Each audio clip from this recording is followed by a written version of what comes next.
नमस्कार, आप सभी का बहुत बहुत स्वागत है और मैं हूं निमिषा शर्मा। और मैं हूं तनुषी देसाई। और आज हमारे साथ स्टूडियो में मौजूद है ध्वनि देसाई जी, जो एक जानी मानी एनिमेशन फिल्म मेकर है। जी हाँ, तो मैम मैं आपका बहुत बहुत स्वागत करती हूं।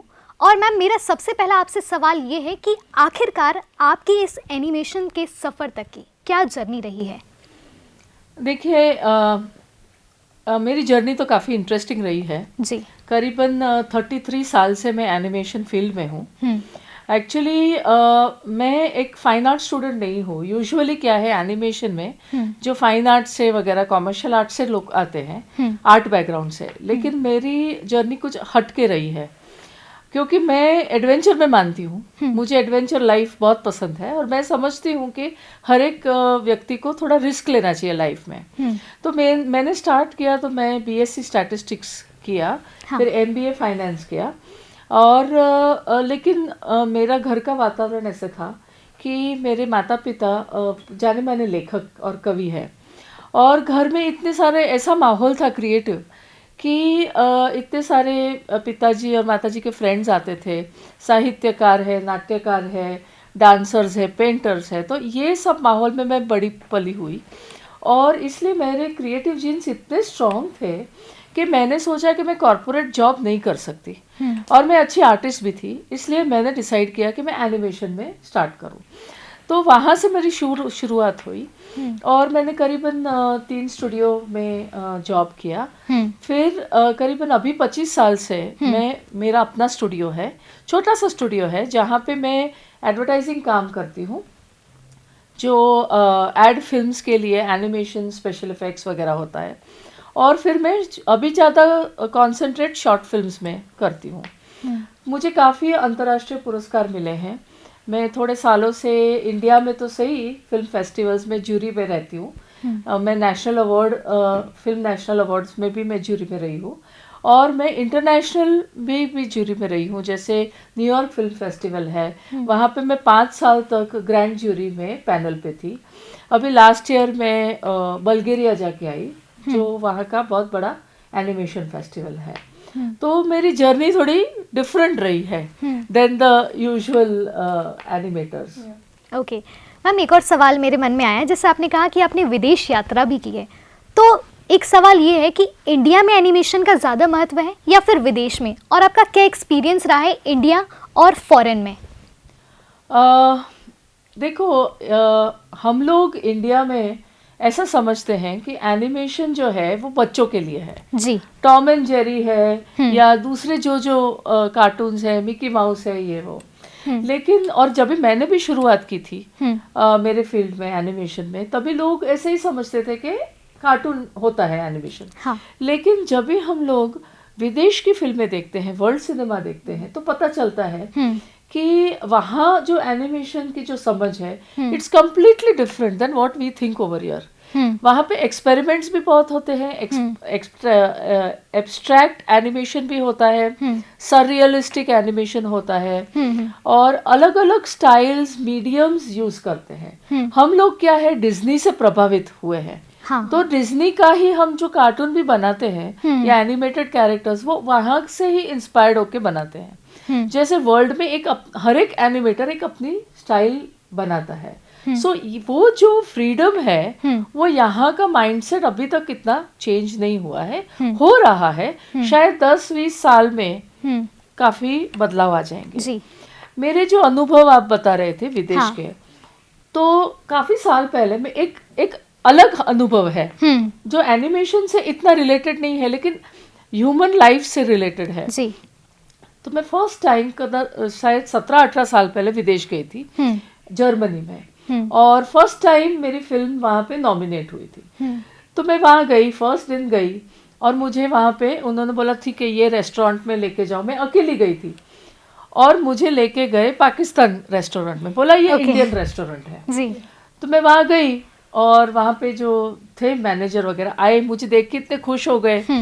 तो उन्होंने बोला कि आप हिंदुस्तानी बोलते हो कि उर्दू बोलते हो कि हिंदी बोलते हो? तो मैंने बोला हिंदी और हिंदुस्तानी।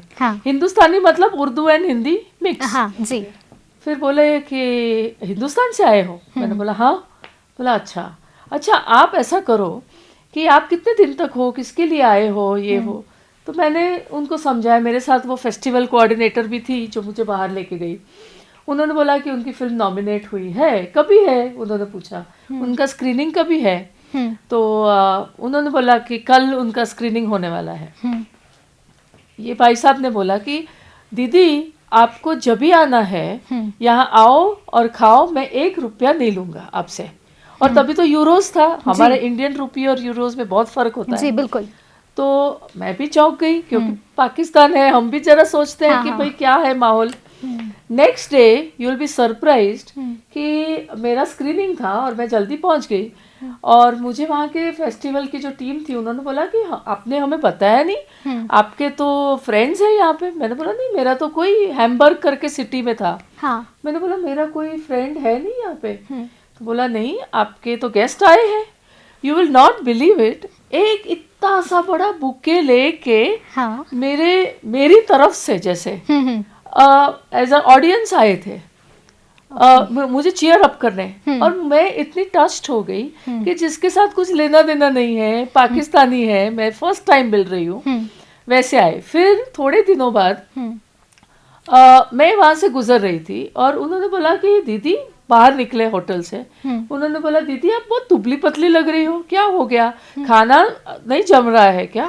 मैंने बोला हाँ यहाँ नॉनवेज है, ये वो जरा थोड़ा प्रॉब्लम है, मैं वेजिटेरियन हूँ। तो बोला चलिए मेरे साथ करके मुझे 13.5 यूरोस, तभी 17-18 साल पहले तो काफी थे जी, मुझे उतने के पूरे फ्रूट्स लेके मुझे दिए। मैंने बोला नहीं नहीं, मैं 2 दिन में तो जा रही हूँ। नहीं नहीं नहीं, आपके माता पिता मिलेंगे, अब जब वापस जाएंगे तो बोलेंगे कि भाई तुम्हें मिला और उसने ध्यान नहीं रखा, तो ये लेके जाओ। So this was a completely different experience for me. और अभी रिसेंटली मैं बल्गेरिया गई थी, वहाँ पे ग्रैंड ज्यूरी में थी। एक इंटरनेशनल फेस्टिवल है एनिमेशन का जो वर्ल्ड में बहुत बड़ा माना जाता है। उसमें मैं 18 साल से फेस्टिवल है और मैं फर्स्ट इंडियन थी वहाँ पे। तो मेरे लिए तो गर्व की बात थी, क्योंकि ऐसे भी एनिमेशन तो ऐसा फील्ड है जहाँ पे इतने लोग नहीं जाते हैं आज तक, अभी जा रहे हैं। तो ऐसे भी जो गिने चुने एनिमेटर्स हैं और उसमें से स्त्री तो बहुत ही कम है, उसमें से मैं नॉमिनेट हुई थी वहाँ पे, इनवाइटेड, और मैं फर्स्ट इंडियन थी। तो मुझे इतना अच्छा लगा कि I was representing my country there. तो it was a different feeling, क्योंकि हम लोग अपने कल्चर के बारे में भी बात कर सकते हैं ऐसे जब भी इंडिया को रिप्रेजेंट करते हैं, तो एक अलग फीलिंग रहती है। सो ऐसे तो कितने अनुभव है जी। लेकिन अभी कितने पता है। सही बात है।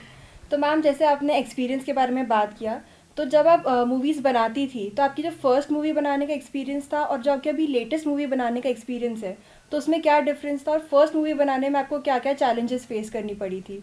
देखिए, पहले तो मैं बताऊं कि हमारा, क्योंकि मैं तो 33 साल पहले आई एनिमेशन में, तो स्त्रियां तो आज भी कम है, तो तब तो बिल्कुल ही नहीं थी। तो मेरा एक ऐसा अनुभव है कि एक तो पुरुष प्रधान समाज है हमारा, तो उसमें to be a captain of the ship and for the artist to accept कि एक वुमन लीड कर रही है, वो थोड़ा डिफिकल्ट था इनिशियली। फिर अभी तो धीरे धीरे people are used to it, क्योंकि अभी सभी वॉक्स ऑफ लाइफ में विमेन है, इतना प्रॉब्लम नहीं था। लेकिन मेरा जो फिल्म आप बता रहे हो, मेरी फर्स्ट फिल्म के लिए, तो उसमें मैंने एक ऐसी ली थी कहानी जो एक फोक आर्ट से निस्बत रखती थी, उसको सांझी फोक आर्ट बोलते थे। वो किसी ने एनिमेट नहीं की थी, और वो आर्ट है जो लोक कला है, वो करीब करीब लुप्त हो रही थी।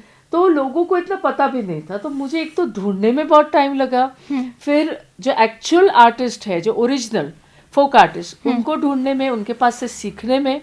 वो मैं ब्रिज भूमि में गई थी और पूरा वहाँ पे रिसर्च किया, 2-3 बार गई, आर्टिस्टों को मिली, सब मटेरियल लिए और फिर मेरे आर्टिस्ट को ट्रेन किया। ये इतनी डिफिकल्ट स्टाइल थी, और स्टेंसिल आर्ट है तो हमारी 17th सेंचुरी के आर्ट, बट आज के ज़माने में अगर उसको डिस्क्राइब करें तो it is stencil art. Now this particular art nobody had animated, तो कोई आर्टिस्ट को इतना आसानी से तैयार नहीं होते थे कि भाई ये तो बहुत डिफिकल्ट है। लेकिन समहाउ वी फाउंड अ वे बहुत सारे टेस्ट किए वगैरह, ऐसे करते करते बनाई। अभी वो फिल्म थी, वो चिल्ड्रंस फिल्म थी। या मैंने पहले बताया मुझे एडवेंचर का शौक है, Yeah. तो मैं बच्चों की फिल्म नहीं, मैं बड़ों को के लिए भी मैंने बनाई। मैंने स्पिरिचुअल वाली भी बनाई, बड़ों के लिए जो आरटीआई हम बोलते हैं, राइट टू इन्फॉर्मेशन, तो वो तो लीगल एक्ट है। और मैं एमबीए हूँ, तो मैंने लीगल लॉ मतलब पढ़ा है, मैंने लॉ भी किया है उसके पहले। तो मुझे लीगल एक्ट्स के लिए फैसिनेशन है, तो मैंने सोचा कि ये आम लोगों को हेल्प हो सकता है। RTI it's a very powerful tool.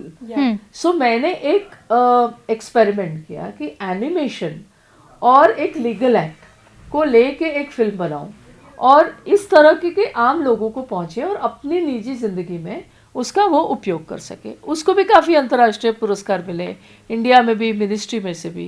पहली वाली मेरी जो उसके पहले फिल्म थी उसको भी काफ़ी इंटरनेशनल अवार्ड्स मिले। तो it has been very interesting. I like to take different topics also. Yes ma'am. Ma'am पहले जो हम जॉब्स करते थे तब इतना एआई का इंटरफेरेंस नहीं था। अब चेंजिंग टाइम्स के साथ एआई बहुत ज़्यादा इन्वॉल्व हो रहा है हमारे जॉब्स में। तो आपके हिसाब से एआई ने किस प्रकार एनिमेशन को अफेक्ट किया है, और एनिमेशन का फ्यूचर क्या है एआई के साथ? देखो, मैं हमेशा टेक्नोलॉजी को पॉजिटिवली लेती हूँ, क्योंकि मैं ओरिजिनली 3D एनिमेटर हूँ। तो मुझे टेक्नोलॉजी तो बहुत पसंद है।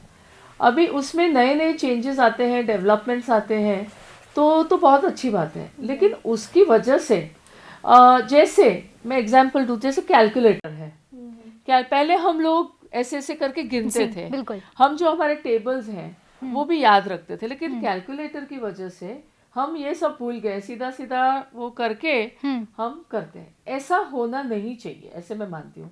क्योंकि कभी कभी क्या है, एआई काफ़ी इजी बना देता है आर्टिस्ट के लिए।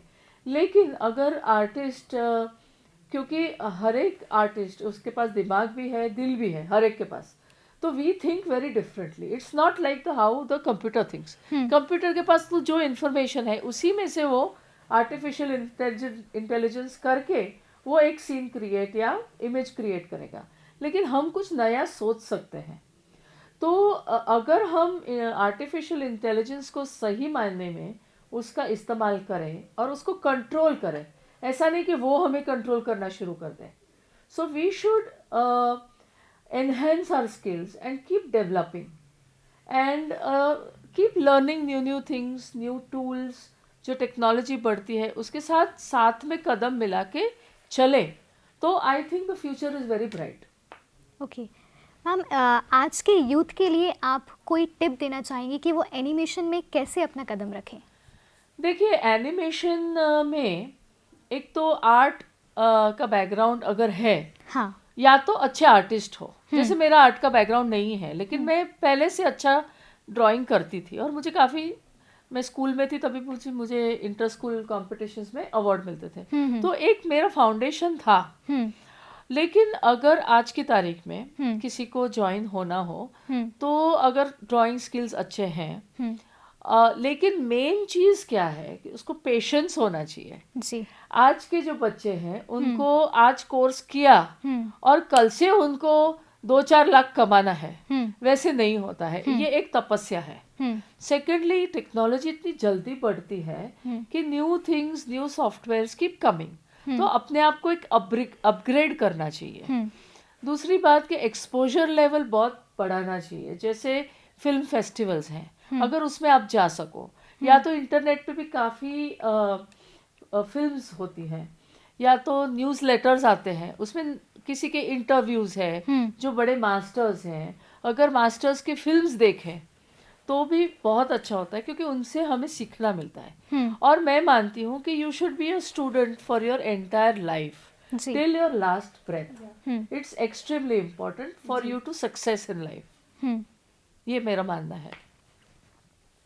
तो मैम, आज का जो इंटरव्यू था हमारा, उसमें बहुत सारी नॉलेज गेन तो हुई। इसी के साथ साथ जो हमारे यूथ है, जो हमारे एज ग्रुप के किड्स है, एडोलेसेंट्स है, उनको बहुत सारी नई नई जानकारियाँ मिली, और होपफुली जो भी आगे एनिमेशन में अपना फ्यूचर देखता है उनको ज़रूर कोई ना कोई मोटिवेशन ज़रूर मिली होगी।